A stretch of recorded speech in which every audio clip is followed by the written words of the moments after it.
कुछ भी आप लोगों ने किया है इससे पहले? बिजनेस एनालिसिस के बारे में रिसर्च किया हो कहीं पे आपने? देखा हो कि बिजनेस एनालिस्ट का रोल क्या होता है, ऐसा कुछ बोल सकते हैं? बिजनेस का तो नहीं, पर डेटा में किया है। डेटा एनालिस्ट पे किया है। तो देखो ज़्यादातर क्या होता है ना, बच्चों को बहुत ज़्यादा कन्फ्यूज़न हो जाता है किस पे, बिजनेस एनालिस्ट और डेटा एनालिस्ट के रोल में। और बहुत सारे इंस्टीट्यूट ऐसा कर भी रहे हैं, एंड बहुत सारे यूट्यूबर भी क्या कर रहे हैं, they are telling the syllabus of data analyst and they are saying that they are going to make you and provide you the syllabus of business analyst, right? आपने देखा होगा कि यूट्यूब पे आपने कभी भी सर्च किया होगा तो वो बताते होंगे we are going to teach you Python, right? या कोई कोर्स ओपन करो तो आपको दिखेगा कि पाइथन पढ़ाएंगे। They will let you know will teach you SQL, they will let you know will teach you Excel. फिर वो क्या बताएंगे, हम आपको डेटा मैनिपुलेट करना बताएंगे। स्पेलिंग थोड़ी रॉन्ग हो सकती है, लेट मी करेक्ट इट। ठीक है, सो दे कॉल इट कि ये सारा कुछ करना होता है एक डेटा मतलब बिजनेस एनालिस्ट को। ऑफ कोर्स नॉट, एक बिजनेस एनालिस्ट को ये सारी चीज़ें नहीं करनी होती है, बल्कि एक बिजनेस एनालिस्ट को क्या करना होता है, उसे बिजनेस प्रॉब्लम्स का सॉल्यूशन देना होता है। बिजनेस प्रॉब्लम्स के सॉल्यूशन देने होते हैं किसमें, टेक्नोलॉजी और सॉफ्टवेयर की मदद से। सो बिजनेस एनालिस्ट, एनालिस्ट आप लोग से क्या समझते हो एनालिस्ट से? What do mean by analyst? Who is the analyst? बहुत सारे एनालिस्ट होते हैं, फाइनेंशियल एनालिस्ट होते हैं, बिजनेस एनालिस्ट होते हैं, फंक्शनल एनालिस्ट होते हैं, सिस्टम एनालिस्ट होते हैं, डेटा एनालिस्ट होते हैं। एनालिस्ट शब्द का मतलब क्या है, what do mean by it? Come on, business analyst का जो कोर्स है उसमें कोऑर्डिनेशन ज़रूरी है, इसलिए आप लोगों का जो क्लास है वो वीकेंड को रखा है मैंने। Basically, analyst का मतलब is a examine something carefully, just like as an expert. Right. So he is an expert who can understand the pain point, who can understand the depth of that particular domain. If someone is data analyst, he understand data well, right? If someone is business analyst, he must know business well. उसे business के flows पता हो। तो ये सारी चीज़ें जो आपको पाइथन SQL बताया जाता है, these are the part of data analyst। ठीक है, ये गुड टू हैव होता है, these are good to have, not mandatory for a business analyst। ठीक है, तो ये चीज़ें डेटा एनालिस्ट के पार्ट में आते हैं। बिजनेस एनालिस्ट को क्या करना आना चाहिए, he must know how to play with business. उसे क्या होना चाहिए, बिजनेस का समझ होना चाहिए, ही नो बिजनेस। ठीक है, उसे बिजनेस का नॉलेज होना चाहिए। So let me know, are you guys having the knowledge and interest in business और नॉट? बिजनेस में इंटरेस्ट है, नॉलेज है, then of course you are going to do good in business analysis. Otherwise it will be difficult for you, क्योंकि business analyst का main काम क्या होता है, जैसा मैंने कहा, finding out the business solutions by by the help of technology and software. Software और टेक्नोलॉजी की मदद से इसको क्या करना होता है, सॉल्यूशन निकालना होता है। इसमें जो काम आता है बिजनेस एनालिस्ट का, उसका पूरा फ्लो चार्ट एक बना हुआ है, that I'm going to represent you today, and I'll let you know what exactly is the role of a business analyst. And today we are going to see how we can create a BRD. Have you heard about BRD? Come on. Yes. ठीक है, तो आज जो हम लोगों का main, जो आज हम लोग टॉपिक पढ़ने वाले हैं, we will see BRD and we will understand the flow of a business analyst. आप में से एक दो बच्चे होंगे जिनका ये रिवीजन हो रहा होगा। I'll just take 5 more minutes, not more than that, on that topic. Can you see the screen? That is BALC. Can you see the screen having BALC with dynamic and multiple colors with the heading with green? दिख Yes, रहा we है can. Screen ये वाला? Okay. So what BALC means is business analyst life cycle. Okay, तो जो business analyst होता है उसका लाइफ साइकिल, उसको क्या काम करना होता है, date like each and every work is mentioned in this particular screenshot. Okay, we'll go and see and we'll understand the software industry and what is the role of a business analyst. We all know the role of a data analyst. We all are familiar with the role of developer. We are familiar with the role of tester.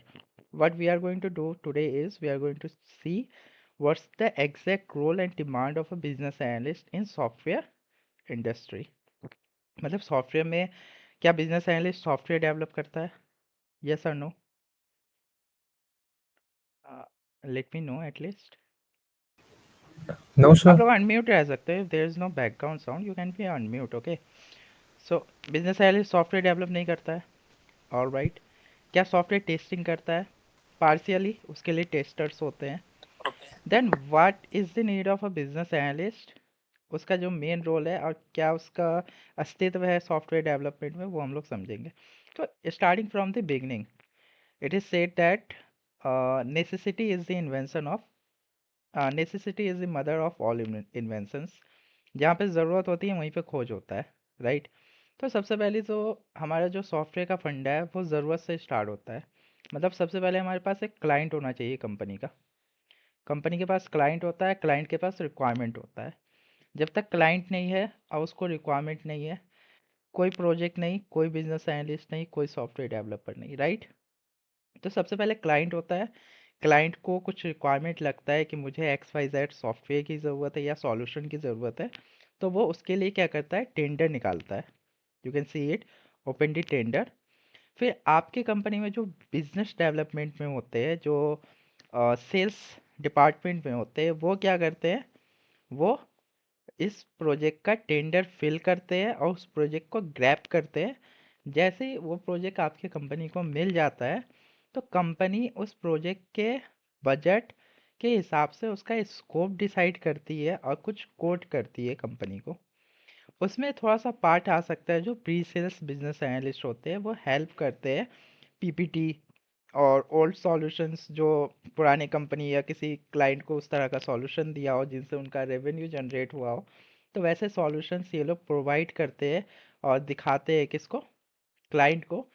जब ये पूरा finalise हो जाता है, तब वहाँ से काम स्टार्ट होता है एक फंक्शनल बिजनेस एनालिस्ट, एक टेक्निकल बिजनेस एनालिस्ट का।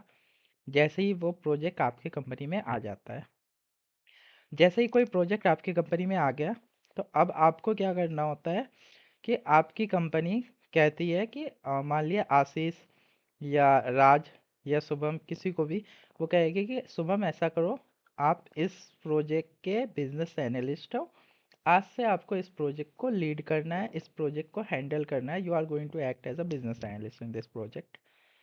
यहाँ तक कोई दिक्कत फ्लो समझने में? प्रोजेक्ट कैसे आया, आपको कैसे प्रोजेक्ट असाइन हो रहा है? Any difficulty in this? No. ठीक है।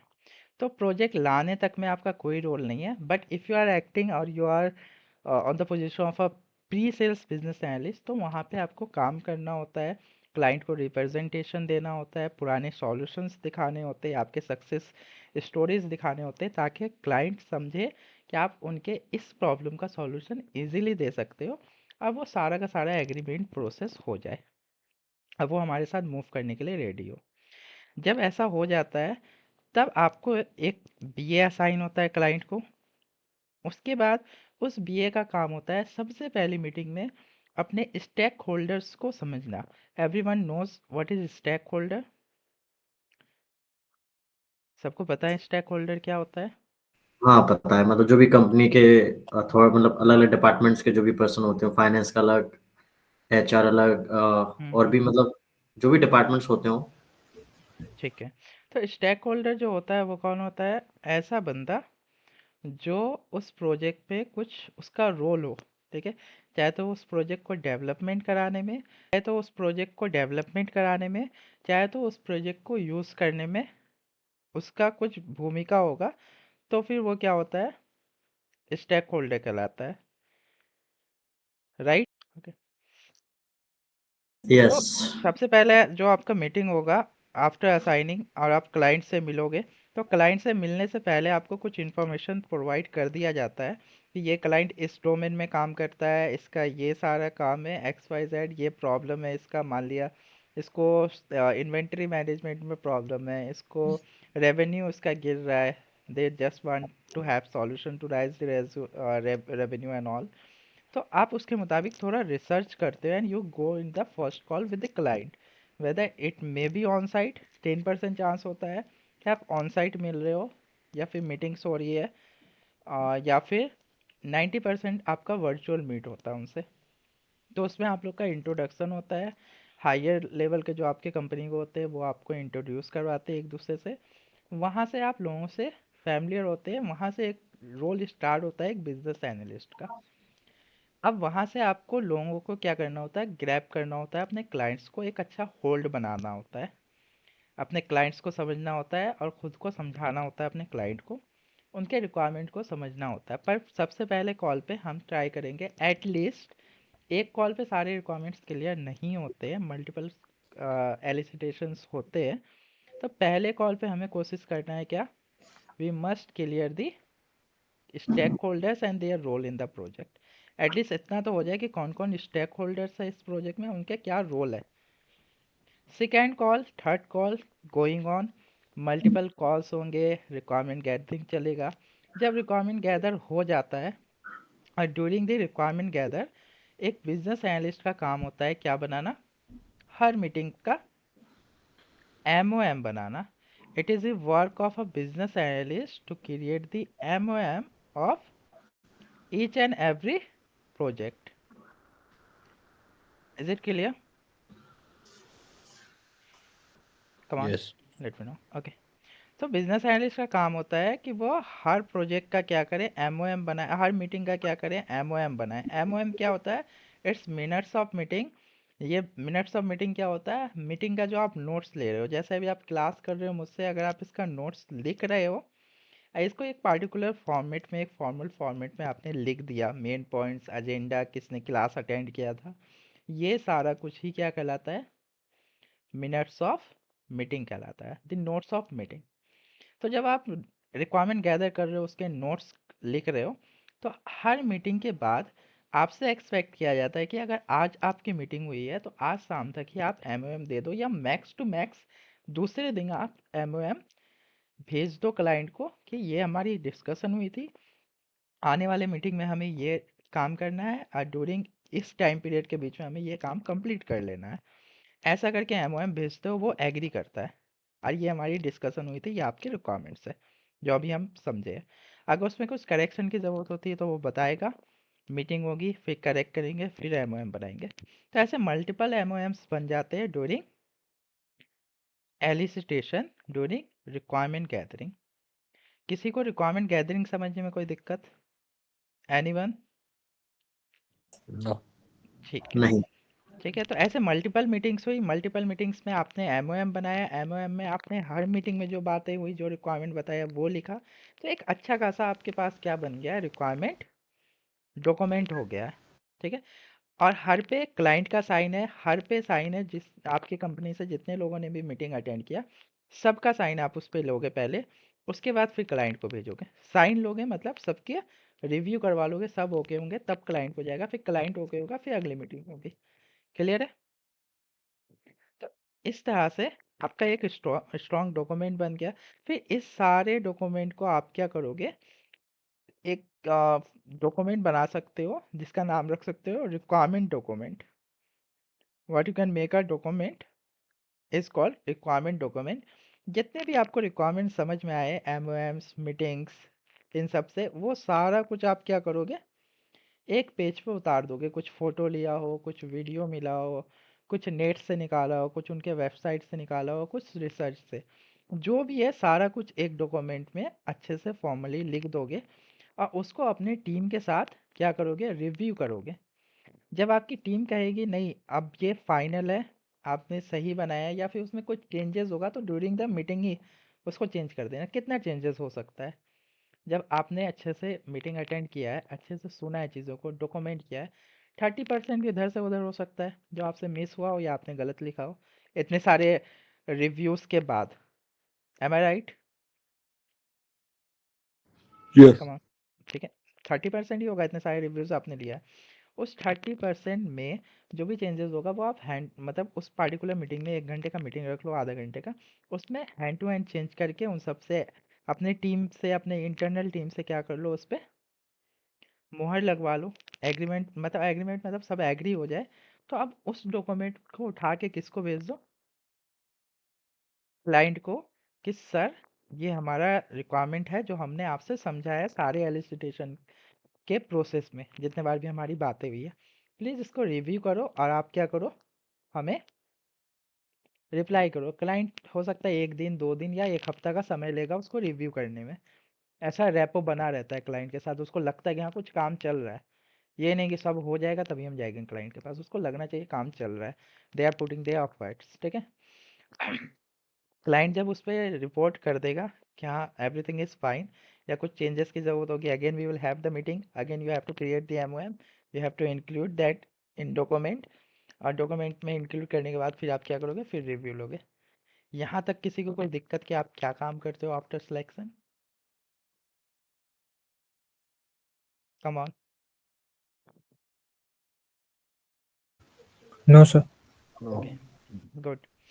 तो जब ये सब हो जाता है, तो इस बीच में आप बहुत सारा क्या करते हो, जो आपको टाइम मिलता है हर एमओएम के बाद, हर डॉक्यूमेंटेशन के बाद, जब आप वेट करते हो, तो उस बीच में आप क्या करते हो, बहुत सारा रिसर्च और एनालिसिस करते हो डेटा का, उनके पैटर्न का, उस कंपनी, उनके प्रॉब्लम, उनके सॉल्यूशन के लिए आप बहुत सारा रिसर्च करते हो।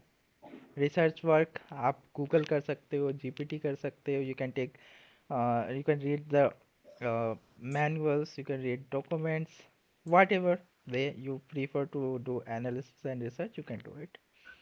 Secondary, आप जाते हो, जब सारा कुछ डिसाइड हो जाता है तो यहाँ पे एक स्कोप डॉक्यूमेंट बनता है, कि अब मीटिंग में हो सकता है कि हज़ारों बातें हुई हो, उसमें से कुछ बातों पे आप एग्री किए हो, कुछ बातों को आपने कहा हो कि नहीं मैं ये बात डिक्लाइन करता हूँ, फिर क्लाइंट भी उस पर एग्री हुआ होगा, फिर कुछ बातें ऐसी भी हुई होगी जो कहा होगा कि इस वर्जन पे नहीं, अभी जो आप हमें सॉफ्टवेयर देने वाले हो इस पे मत दो, सॉफ्टवेयर 1.0 पे नहीं दो, पर सॉफ्टवेयर 1.1 जब हम लोग निकालेंगे दूसरा वर्जन, तो उसमें हमें ये फीचर दे देना। तो हम लोग फिर स्कोप डॉक्यूमेंट बनाते हैं, जिसमें हम लोग लिखते हैं मतलब इन स्कोप, हमारे स्कोप में क्या क्या, हमें क्या क्या प्रॉब्लम्स के सॉल्यूशन देने हैं, फिर लिखते हैं आउट स्कोप कि क्या क्या प्रॉब्लम के सॉल्यूशंस इस वाले वर्जन पे नहीं देना है, जिससे हमारे टीम का, हमारे क्लाइंट का और हमारा खुद का कॉन्सेप्ट और स्कोप क्लियर हो जाएगा कि क्या हमारे स्कोप में है और क्या हमारे स्कोप में नहीं है। इसका छोटा सा एग्जांपल, मान लिया कि आप बिल्डिंग बना रहे हो, बिल्डिंग में पहले डिस्कशन हुआ था कि हॉल रूम रहेगा हर फ्लैट में, बाद में डिस्कशन हुआ हॉल रूम नहीं रहेगा, ये आउट ऑफ स्कोप चला गया। अब होता क्या है, इस आउट ऑफ स्कोप को लिखने का मकसद क्या है, कि डिस्कशन में हुआ तो हो सकता है स्टेक होल्डर के दिमाग में रह जाए, ये तो डिस्कशन हुआ था, ये तो यहाँ लिखा नहीं है, या फिर ये तो हमें करके नहीं मिला।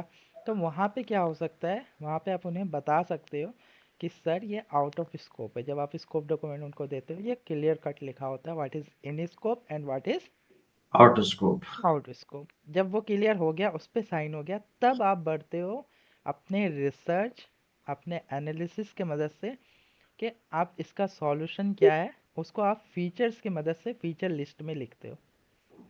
जैसे क्लाइंट का प्रॉब्लम था कि हम चाहते हैं कि हमारा जो कस्टमर है वो ऑनलाइन ऑर्डर करे, ऑनलाइन पेमेंट करे, ठीक है, हमारे सॉफ्टवेयर में। तो ये उनका प्रॉब्लम था।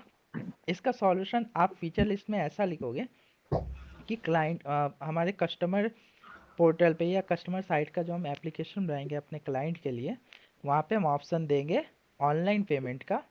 इन online payment customer will have debit card payment option, net banking option, UPI option. उसमें हम लोग लिखेंगे डेबिट कार्ड के payments, UPI, net banking, bank से डायरेक्ट पेमेंट कर सकता है, we can generate the link, we can pay from credit card, debit card and all, ठीक है। जो भी पेमेंट मेथड पॉसिबल है वो सारा कुछ हम लोग वहाँ पर लिख कर देंगे। क्लियर है? तो इस Yes. तरह से हम And लोग plus, फीचर्स लिखते हैं, फिर वहाँ पे बंदा क्लिक करेगा, वहाँ पे क्लिक बटन होगा, क्लिक करने के बाद वो मतलब पेमेंट ऑप्शन पे जाएगा, पेमेंट पेज पे क्या उसको फीचर्स दिखेगा। तो फीचर लिस्ट मतलब हो गया उस पार्टिकुलर फंक्शन में क्या क्या फीचर्स हमें देने होंगे, या उस पार्टिकुलर मॉडल में, उस पार्टिकुलर सॉफ्टवेयर में क्या फीचर्स देने होंगे। जैसे व्हाट्सएप का एग्जांपल अगर हम लोग लेते हैं, व्हाट्सएप में क्या क्या फीचर है, मोटा मोटा अगर फीचर बात करें तो क्या क्या है, ये बता सकते हैं। मैसेजिंग है और स्टेटस मैसेजिंग है, वगैरह है और ग्रुप्स स्टेटस है, वगैरह हो सकते हैं। गुड, कॉल्स है। Audio calls, video calls, sharing images, right. अगर यस सर। आप मैसेजेस डॉक्यूमेंट में ही फाइल्स। चले जाओ तो मैसेज में टेक्स्ट मैसेज, वीडियो मैसेज, मतलब फिर उसमें भी फीचर्स निकलते जाएंगे। तो ये जो आप इमोजी बता रहे हो इमोजीज। यही चीज़ क्या है, एक एप्लीकेशन का फीचर है, और यही हमें लिखना होता है। कब लिखते हैं, जब पूरा स्कोप हमें क्लियर है तभी ना हम फीचर लिस्ट लिखेंगे। अब जब आप फीचर लिस्ट लिख लेते हो तो लगे हाथ फीचर लिस्ट के साथ आप क्या बना सकते हो, वायर फ्रेमिंग। वायर फ्रेमिंग क्या होता है, स्केचिंग डॉक्यूमेंट होता है या स्केचिंग इमेज होता है आपके एप्लीकेशन का। ठीक है, एक स्केच टाइप का इमेज रहेगा कि ये एक बॉक्स बना दिया, यहाँ पे बीच में सेंटर पे लोगो आ जाएगा, और नीचे में उसके नंबर आ जाएगा इनपुट करने का, और नीचे में उसके लॉगिन बटन रहेगा। ऐसा एक इमेज बनाते हो, इसी को हम लोग क्या कहते हैं, वायर फ्रेमिंग कहते हैं या वायर फ्रेम कहते हैं। ठीक है, तो इसके लिए सॉफ्टवेयर यूज होता है नॉर्मली बाल्समिक या फिर फिग्मा। ठीक है, जो हम लोग इस कोर्स में सीखेंगे। अलॉन्ग विद दैट अगर हम लोग डॉक्यूमेंट की बात करें तो एक बिजनेस एनालिस्ट को उसके साथ साथ फिर क्या बनाना होता है, BRD BRS। ठीक है, अब BRD BRS क्या होता है, किसी को कोई idea. Business requirement documents. Right, business requirement document, इसमें हम लोग बिजनेस के रिक्वायरमेंट्स लिखते हैं, बिजनेस लेवल के रिक्वायरमेंट्स। जैसे कि हमारे कस्टमर को सॉफ्टवेयर में एक ऑप्शन चाहिए ऑनलाइन पेमेंट का, ताकि हम उसके कस्टमर्स क्या कर सके, online payment hustle free payments कर सके, राइट। हमारे कस्टमर को एक उनके पेमेंट उनके ऑर्डर का ट्रैकिंग दिखना चाहिए ताकि वो हसल फ्री डिलीवरी ले सके। ये सब क्या है, इस तरह से जब हम लिखते हैं तो ये क्या है, बिजनेस रिक्वायरमेंट है, मतलब बिजनेस लेवल का रिक्वायरमेंट है। क्लियर है। तो बिजनेस लेवल के रिक्वायरमेंट्स में बहुत सिंपल है, उसमें हम लोग लिखते हैं वाट क्या चाहिए, वाई क्यों चाहिए। BRD और FRD में एक सिंपल सा डिफरेंस है। तो BRD में हम क्या लिखते हैं, वाट एंड वाई, क्या चाहिए और क्यों चाहिए। अगर हम FRD या FRS की बात करें तो यहाँ पे हमें फंक्शंस लिखना होता है। अगर हमने कह दिया कि ऑनलाइन पेमेंट, तो ऑनलाइन पेमेंट होगा कैसे, वहाँ तक बंदा पहुँचेगा कैसे, वहाँ तक कस्टमर पहुँचने के बाद ऑनलाइन पेमेंट करेगा कैसे, क्या क्या ऑप्शंस दिखेंगे, कहाँ पे बटन होगा, क्या बटन होगा, ये सारा कुछ हम लोग कहाँ लिखते हैं, पूरा flow. Come on help me to coordinate. We write this all flow BRD। in functional, no, we write this all flow in functional requirement. तो एक सिंपल सा एग्जांपल या सिंपल सा अगर मैं कहूँ, आपको ये स्क्रीन दिख रहा होगा, अभी मैं जहाँ पर हूँ, MS पेंट वाले। यस। ओके, एकदम सिंपल लैंग्वेज में कहूँ तो BRD में हम लोग क्या लिखते हैं, what do we write in BRD। In BRD we focus on what and we focus on why. BRD में सिर्फ हम क्या लिखते हैं, क्या और क्यों, कंपनी को क्लाइंट को क्या चाहिए और क्यों चाहिए। यही अगर हम FRD में बढ़ते हैं तो इसमें एक और ऐड हो जाता है। In FRD we add one more thing, what तो रहता ही है, क्या चाहिए, वाई भी रहता ही है ये समझाने के लिए कि क्यों चाहिए। FRD में एक चीज़ ऐड हो सकता है, हो जाता है, वो क्या है, हाउ। हाउ। ठीक है, मतलब बिजनेस रिक्वायरमेंट में हम क्या लिखते हैं, क्या और क्यों, क्या चाहिए क्यों चाहिए। ऑनलाइन पेमेंट चाहिए ताकि कस्टमर पेमेंट ऑनलाइन कर सके हसल फ्री। अब FRD में जब लिखेंगे तो क्या चाहिए, तो ऑनलाइन पेमेंट का एक ऑप्शन चाहिए एप्लीकेशन में, क्यों चाहिए, ताकि कस्टमर पेमेंट कर सके। कैसे अब ये पेमेंट होगा, उसका क्या फ्लो होगा, तो कस्टमर लॉग इन करेगा, ऑर्डर सेलेक्ट करेगा, उसके बाद उसको ऑनलाइन का ऑप्शन दिखेगा, ऑनलाइन का पेमेंट का ऑप्शन पे क्लिक करेगा, फिर उसको ये दिखे। तो ये जो फ्लो है ये किस में लिखते हैं हम लोग? We write this flow in FRD.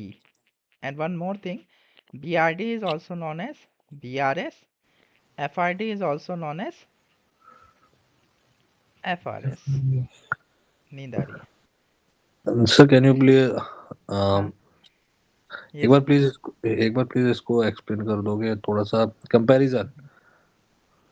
ठीक है। जैसे एक छोटा सा एग्जांपल हम लोग ले लेते हैं कि हमारे क्लाइंट ने क्या कहा है कि हम चाहते हैं कि एक सॉफ्टवेयर हो जहाँ से हमारा जो कस्टमर है, क्लाइंट का जो कस्टमर है, वो ऑनलाइन ऑर्डर्स मार सके या ऑनलाइन ऑर्डर्स ले सके। ठीक है।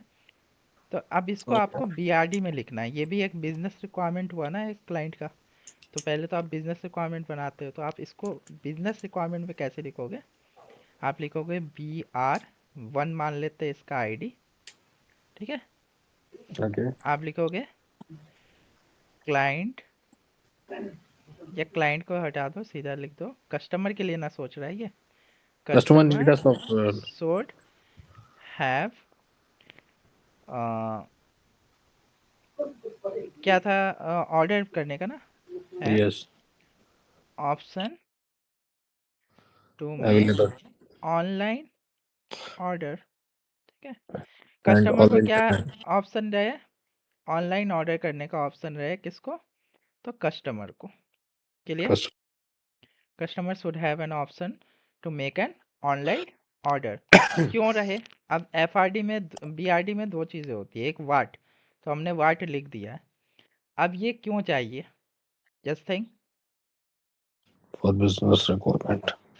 नहीं, ऐसा सब में नहीं लिख सकते हैं। So customer should have an option to make online order so that they can have their product at their place. Doorstep. ऐसा कुछ भी, यही रीज़न हो सकता है ना। कोई ऑनलाइन पेमेंट ऑर्डर क्यों करता है? कि उनके घर तक वो सामान आ जाए विदाउट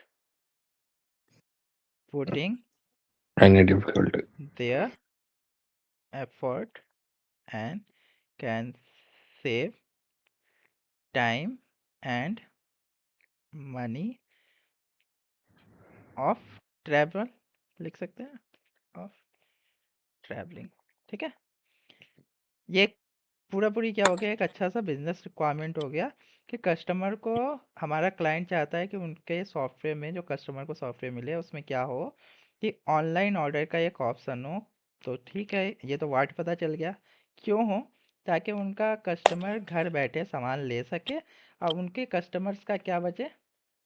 पैसा बचे और ट्रैवलिंग एफर्ट बचे। क्लियर है? करेक्ट। एंड इनके पास ऑनलाइन रिकॉर्ड भी रहेगा। दूसरी बात ये भी हो सकती है, लेट इट बी। अब अगर हमें इस पर लिखना है, इसी का BR1 का हमें लिखना है फंक्शनल रिक्वायरमेंट।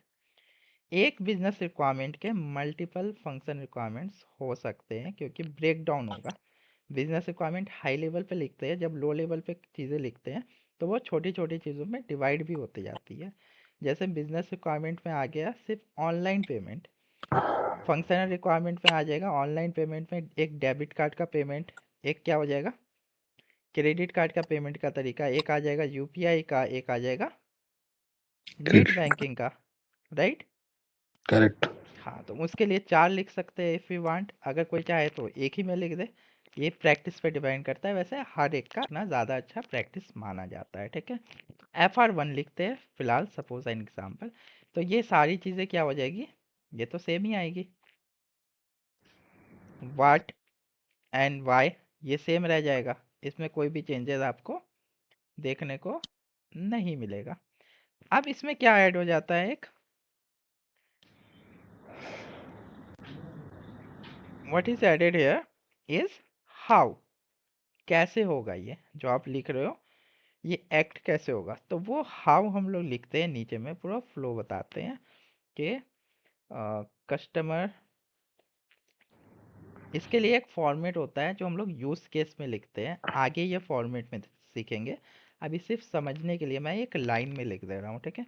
ये हाउ के लिए एक फॉर्मेट होता है जिसमें pre condition, post condition, actor, primary actor, secondary actor, फिर flow, exceptional flow, additional notes, ऐसा करके एक पूरा क्या होता है हाउ के लिए पूरा एक ऐसा पैटर्न आता है, वो हम लोग लिखते हैं। बट यहाँ सिर्फ समझाने के लिए स्टार्टिंग फेज में आप लोग क्या कर सकते हो, customer will have to be on application, ठीक है। एप्लीकेशन पे होना ज़रूरी है। Must select the item to purchase, item को क्या करना होगा, सेलेक्ट करना होगा, तभी वो परचेस कर सकेगा कि क्या उसको सेलेक्ट करना है, ठीक है। And then click on purchase button, ठीक है। तो ये हो गया, आपने इसमें फ्लो भी बता दिया। ऐसे मगर ये जो फ्लो है ना, मैंने एक लाइन में लिखा है, ऐसे ये फ्लो करीब करीब 1 से 1.5 पेज ले लेता है, जितने अच्छे से आप एक्सप्लेन करो। उसके लिए एक पैटर्न होता है जैसा मैंने बताया, primary actor, secondary actor, pre condition, post condition, description, फिर और भी चीज़ें होती है, एडिशनल नोट्स आ जाता है, फ्लो आ जाता है, एक्सेप्शन फ्लो आ जाता है। That we gonna see when we will know how to write use case, ठीक है। जब हम लोग सीखेंगे कि यूज केस कैसे लिखते हैं। तो अभी क्लियर हुआ what's the difference between F R D और F R and B R. Functional requirement में कैसे हम लोग बी आर, बिजनेस रिक्वायरमेंट में कैसे बिजनेस रिक्वायरमेंट्स को लिखते हैं, और एफ आर डी में कैसे हम लोग फंक्शनल रिक्वायरमेंट को लिखते हैं, दोनों में फ़र्क क्या है। Suppose if your someone is asking question what's the difference between functional requirement and business requirement, what will be your answer? In functional requirement we just have to mention what and why, what clients wants and why client wants. And in functional requirement we have to write why, what client wants, why client wants, and how will it be happen, or how it gonna be happen, right? ये कैसे होगा, इसका क्या flow होगा, what will be its flow. Am I clear to everyone? कोई किसी को कोई दिक्कत इसमें समझने में, अच्छा समझ में आ गया? अभी तो बेसिक नहीं है। बेसिक में आ गया ना समझ में। अगर बेसिक क्लियर होगा तो ये एडवांस समझ में आएगा, ठीक है। I will be sharing you the notes, you don't need to be worried about writing this things, ठीक है। आगे बढ़ते हैं, कहाँ पे था, हाँ। तो यहाँ तक क्लियर है। B R S, F R D, S R S में क्या होता है, जो आप फ्लो लिख रहे हो एफ आर एस में, उसी फ्लो को आप टेक्निकली लिखते हो। जैसे आपने लिखा कि वो ऑर्डर सेलेक्ट हो जाएगा, तो अब उसके पीछे का क्या फ्लो है, क्या टेक्निकल टर्म्स है, वहाँ पे कौन सा प्रोग्रामिंग लैंग्वेज यूज़ हो रहा है, या कौन से डीबी में वो सेव होगा, जो आपने सेव किया कहीं ना कहीं उसके ऑर्डर तो डीबी में थोड़ी देर परमानेंट सेव हो या टेम्पररी। मेरे ख्याल से टेम्पररी नहीं, परमानेंट ही सेव हो जाता है, क्योंकि हमें वो ऑर्डर लाइफ टाइम दिखता है जो हमने मारा ऑर्डर, राइट। तो it depends on the functionality of the like application. तो वहाँ पे हमें क्या करना है, कौन से डीबी में सिलेक्ट हो रहा है, कैसे सिलेक्ट हो जा रहा है, उस डीबी में स्टोर हो रहा है।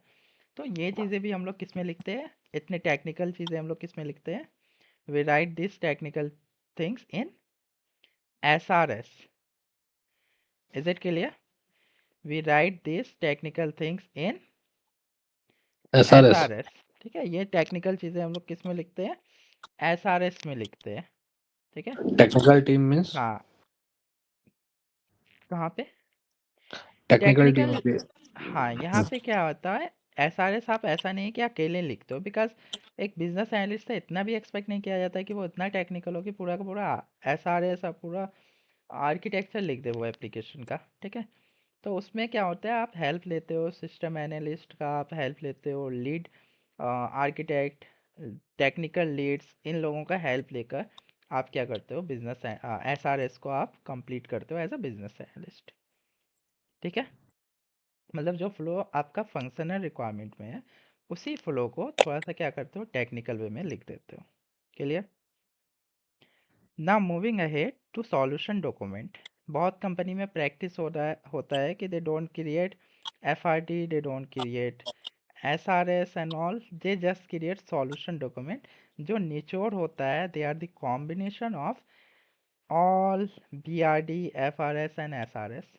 तीनों का क्या करता है, मिक्सअप करके एक सिंपल सा क्या बना देता है, सॉल्यूशन डॉक्यूमेंट बना देता है। ये बहुत सारी कंपनी में होता है, but it's not a good practice according to me. ठीक है, अनटिल अनलेस आप, अगर क्लाइंट कुछ ऐसा मांग रहा है, then you can make it, else it is good to go with BRD FRD on phase wise. It gonna help you to manage the whole project. Okay, now moving ahead, अगर आपका client बोलता है कि आप software deploy हो गया है, software बन गया है, we want a user manual, ताकि हम अपने अ, इसे कस्टमर्स को, अपने स्टाफ्स को ये यूज़र मैनुअल से गाइड कर सके कि इस एप्लीकेशन को कैसे यूज़ करना है, या हम खुद समझ सकें। तो यूज़र मैनुअल भी बनाना किसका काम होता है, एक बिजनेस एनालिस्ट का। But here a business analyst can take a smart move. Technical writers होते हैं कंपनी में, they can provide these details and the details of the application to the technical writer। अब वो वहाँ से उसको यूज़ करके यूज़र मैनुअल इजीली लिख सकता है। यूज़र मैनुअल सिर्फ उसको फ्लो लिखना है कि कैसे यूज़ करना है, तो वो इजीली लिख सकता है। यहाँ तक कोई दिक्कत किसी को भी, up to flow chart, not flow chart but user manual, काम समझ में आ रहा है? Can you visualize the work कि क्या करना है after being a business analyst once you are getting a job in the field? जी सर। कोई दिक्कत, कोई परेशानी? नथिंग? No, sir. बातें विजुलाइज कर पा रहे हो तो सीख रहे हो। ठीक है, कोई भी चीज़ पढ़ने का या सीखने का सबसे आसान तरीका है, अगर वो विजुलाइज हो रहा है तो लाइफ टाइम याद रहेगा, नहीं हो रहा है तो दिक्कत आएगी। खैर, let's move ahead. Moving ahead, now we are on the flow chart. Flow chart क्या होता है, किसी भी चीज़ के फ्लो को एक चार्ट के पैटर्न में दिखा देना। ठीक है, यहाँ पे हम लोग डायमंड्स का यूज़ करते हैं डिसीजन मेकिंग के लिए, एक सर्कुलर और स्फेरिकल शेप का यूज़ करते हैं स्टार्टिंग एंड एंड को दिखाने के लिए, फिर रेक्टेंगल यूज़ होता है। ठीक है, तो इस तरह के कुछ शेप्स यूज़ होते हैं, उसके मदद से हम पूरा का पूरा क्या दिखाते हैं, एक फ्लो चार्ट दिखाते हैं। ठीक है, ये एप्लीकेशन कैसे काम कर रहा है। तो ये फ्लो चार्ट क्लाइंट को समझाने के लिए, खुद को समझने के लिए, या डेवलपर को एप्लीकेशन का फ्लो समझाने के लिए हमें क्या बनाना पड़ता है, फ्लो चार्ट बनाना पड़ता है।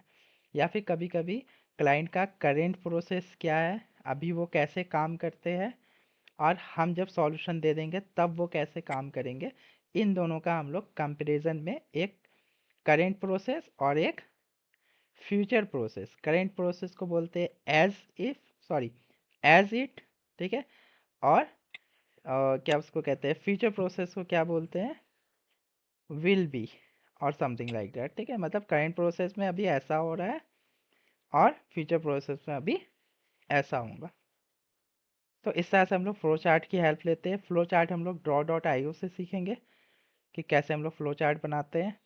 Again moving ahead, module wise flow chart, वही हो गया कि मॉड्यूल वाइज हम लोग किस हिसाब से बनाते हैं, we gonna see that in flow chart chapter. Writing use cases, तो यूज केसेस को समझने के लिए पहले समझो कि वाटरफॉल और एजाइल क्या होता है। Have you heard about waterfall and agile? Come on, हाँ, कल बताया था आपने। कल बताया था। ठीक है, तो वाटरफॉल में हम लोग क्या करते हैं, यूज केसेस लिखते हैं, और एजाइल में क्या करते हैं हम लोग, यूजर स्टोरी लिखते हैं। अगेन मूविंग अहेड, फिर फंक्शनल रिक्वायरमेंट, फिर स्टोरी मैप। स्टोरी मैपिंग में हम लोग एक टेबल पे बैठते हैं, जो भी हमने यूज़र स्टोरीज लिखा होता है डिसाइड करते हैं कौन सी स्टोरी पहले आएगी, कौन सी स्टोरी बाद में आएगी, with the help of Moscow role and all. ठीक है, और वो डिसाइड करने के बाद फिर हम लोग उसके स्प्रिंट, अगर स्क्रम में है तो स्प्रिंट डिसाइड करते हैं, कैनबेन में है तो स्प्रिंट नहीं रहता है। एक आसान लैंग्वेज में कहूँ तो कैनबेन और स्क्रम में एक सिंपल सा अंतर है, स्क्रम में स्प्रिंट होता है, कैनबेन में स्प्रिंट नहीं होता है। क्लियर? उसके बाद आगे बढ़े तो फिर वो जो यूज़र स्टोरी मैपिंग होती है, यूज़र स्टोरी लिखते हैं, उसी यूज़र स्टोरी को हम लोग जीरा पे क्या करते हैं, बैकलॉग्स के फॉर्म में डाल देते हैं। और फिर टाइम टू टाइम उसको टू डू से इन प्रोग्रेस से डन करते रहते हैं। अगर कुछ बैकलॉग्स अपडेट करने की ज़रूरत पड़ती है नए स्प्रिंट में, तो वो बैकलॉग्स फिर से बनाते हैं, फिर ऐसा ही चलता है। जब कुछ मॉड्यूल बन जाता है या सॉफ्टवेयर बन के तैयार हो जाता है, तो हम उसकी परफॉर्म करते हैं क्या, यूएटी। यूएटी का फुल फॉर्म होता है user acceptance testing. User acceptance testing का मतलब होता है कि जब हम क्लाइंट को डिप्लॉय करने वाले सॉफ्टवेयर या उसको दिखाने वाले डेमो देने वाले, तो एक क्लाइंट किस क्या क्या एक्सपेक्टेशन था, वो आप बिजनेस एनालिस्ट समझते हो, एज अ प्रोडक्ट ऑनर समझते हो, तो आप क्लाइंट के एक्सपेक्टेशन के मुताबिक उस सॉफ्टवेयर को टेस्ट करते हो। ठीक है, that is known as common that is known as UAT. UAT करने के बाद आप उसको डेमो देते हो, फिर डिप्लॉयमेंट का काम चलता है। फिर जब तक वो क्लाइंट आपके पास है, सॉफ्टवेयर का बात है, तो वो मेंटेनेंस होता रहेगा। अब मेंटेनेंस होके फिर आप उसको सपोर्ट प्रोवाइड करते हुए रहोगे एंड सो ऑन, जब तक आपकी उस क्लाइंट से बन रही है आपकी कंपनी की, तो ये प्रोजेक्ट आपके कंपनी में रहेगा। तो this is the life cycle and the work of a business analyst. इसमें कभी अगर डेटा फेच करना पड़ता है, अगर आपको सीक्वल आता है, गुड, आप खुद से डेटा फेच कर लोगे, आपको एक्सेस मिलेगा। अगर एक्सेल आता है या सीक्वल आता है तो आप मैनिपुलेट कर लोगे। ठीक है, पाइथन आता है, पावर भी आई आता है, कुछ आता है तो उसको विजुलाइज अच्छे से कर लोगे डैशबोर्ड के फॉर्म में। ठीक है, अगर नहीं भी आता है तो ये काम आप कंपनी के किसी डेटा एनालिस्ट को सौंप सकते हो। वो एक दो दिन का टाइम ले, एक हफ्ते का, बट वो करके दे देगा। ठीक है, तो it's not a core work for a business analyst to develop the dashboard to fetch the data, but data जब डैशबोर्ड के फॉर्म में चेंज हो गया, तो उससे मीनिंगफुल इंसाइट निकालना, उसके पैटर्न को समझना और कंपनी क्लाइंट के पेन पॉइंट्स को उस डेटा के मदद से उसके सॉल्यूशंस फाइंड आउट करना, ये बिजनेस एनालिस्ट का कोर वर्क है। मतलब जो आप डेटा फेच कर रहे हो सीक्वल से, डैशबोर्ड्स बना रहे हो, ये कोर वर्क नहीं है, गुड टू हैव है। पर उस डैशबोर्ड मिलने के बाद उस डेटा, विजुलाइज डेटा से इंसाइट निकालना, क्लाइंट के प्रॉब्लम का सॉल्यूशन देना, ये आपका कोर वर्क है as a BA. BA. I hope आपको अच्छे से समझ में आ गया होगा कि अभी जो मार्केट में चल रहा है वो क्या हो रहा है, डीए का कोर्स बेच रहे हैं by the name of BA. BA. BA. हर जगह यही हो रहा है, एवरी चैनल, हर यूट्यूब चैनल देख लो, सब पाइथन सीक्वल में लगे, but that is not the actual course for a BA. ठीक है, क्लियर? हम्म। यहाँ तक कोई दिक्कत? अब ये बताओ, अगर मैं पूछूं आप लोगों से कि बीए का क्या रोल होता है, can you visualize what role you are going to play as a BA once you are getting the job? Yes, मतलब कैन यू? मोटा मोटा मोटा बताया जाए, जैसे कि इन शॉर्ट देखा जाए, जैसे कि सबसे पहले मतलब टेंडर आता है कंपनी के पास, उसके बाद वो बीओ को हैंड ओवर किया जाता है। बीए फिर उसमें रिक्वायरमेंट गैदरिंग वगैरह करता है, जो भी होगा हम्म। उसका, फिर उसके बाद क्लाइंट के साथ बैठता है वो, जो भी उनकी रिक्वायरमेंट्स है, मतलब kind of a note down, मतलब जो भी एमओएम वगैरह बना लेता है। ठीक है, हम्म। एमओएम बनाने के बाद फिर उसका जो भी आर&डी वगैरह जो भी रहता है, रिसर्च वगैरह, फिर उसके बाद जाके कंफर्म करना फिर से क्लाइंट से कि सारी चीजें सही हैं या नहीं। जैसे कि आपने हम्म। बताया वो डॉक्यूमेंट और वायर फ्रेमिंग वाला प्रोसेस होता है वो।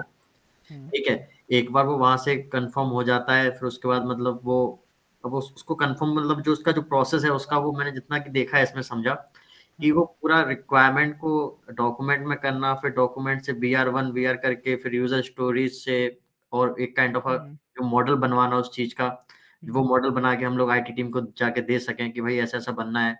और उस प्रोसेस को टाइम टू टाइम देखते रहना, और time to hmm. Time client से भी एक अपडेट लेते रहना कि भाई क्या क्या रिक्वायरमेंट्स है, और क्लाइंट को हैंड ओवर कर देना। तो यही एक मतलब बीए का होता है काम। Absolutely right. ठीक है, किसी को कोई दिक्कत? अगेंस्ट शुभम, आशीष, आयुष, सबको क्लियर है? Yes sir. ओके। तो जो आपको, अगर आप पूरा प्रोसेस देखोगे तो सो द फर्स्ट थिंग या फर्स्ट डॉक्यूमेंट या पहला काम होता है रिक्वायरमेंट गैदरिंग, और उसके साथ चलता है एमओएम। एमओएम क्या होता है, कोई बता सकता है मुझे? Minutes of meeting. Minutes of meeting, जो आप नोट्स लेते हो, तो आप जो क्लाइंट के roughly साथ एक मीटिंग होगी उसमें वो MOM बनाएगा, अपना मेन पॉइंट्स रिकॉर्ड करेगा। कल का मैंने राइट। बनाया है अफजल भाई, आप एक बार देख देख के बताना मुझे कैसे। तो आप लोगों को मैंने कल के टास्क दिया था कि आप MOM बनाओ, right? Then now I'm stopping my screen and I want you to show your MOMs here. Okay? Should I do that? बिल्कुल बिल्कुल। Of course. We were Please show the not screen. present yesterday in the class. No worries, I'll be providing you the backup. उसके लिए tension नहीं लो। हाँ तो Here मतलब is मैंने उस हिसाब से अफजल भाई नहीं बनाया, तो पहली बार के हिसाब से ही बनाया है, तो आप देख लीजिए। जैसे कि यहाँ पे स्टार्टिंग से आते हैं, वो तो देखो, डेट है। ये चीज़ें ऐसी है जो 100% सही नहीं हो सकती, 100% गलत नहीं हो सकती, ठीक है? हमेशा अपडेट की ज़रूरत रहेगी हाँ तो और एक भी हमेशा मतलब कंफ्यूजन भी आया, जैसे कि एजेंडा वगैरह जो था, तो मतलब जो जिस टॉपिक पे हम लोगों ने बात की है, तो बस वो मैंने डाली है एजेंडा में, ठीक है। जैसे कि हम लोगों की स्टार्टिंग जो हुई थी वो स्वेट से ही हुई थी, एनालिसिस से। मैं टाटा मोटर्स का लेके आया था और आशीष भाई बड़ा बिजनेस का बता रहे थे, ठीक है। तो अब फर्स्ट वाले में मैंने ये डाला है, और बीच में हम लोगों की बात हुई थी बीए के बारे में, रिस्पॉन्सिबिलिटीज के बारे में, तो वो मैंने सेकंड पे डाला है, ठीक है। लास्ट में हम लोगों ने डिस्कस किया था वाटरफॉल और एजाइल का, तो लास्ट में मैंने वो डाला है इसमें। तो 3 डालने हैं पॉइंट्स मैंने, ठीक है। Okay, give me a minute. Sorry for the interruption.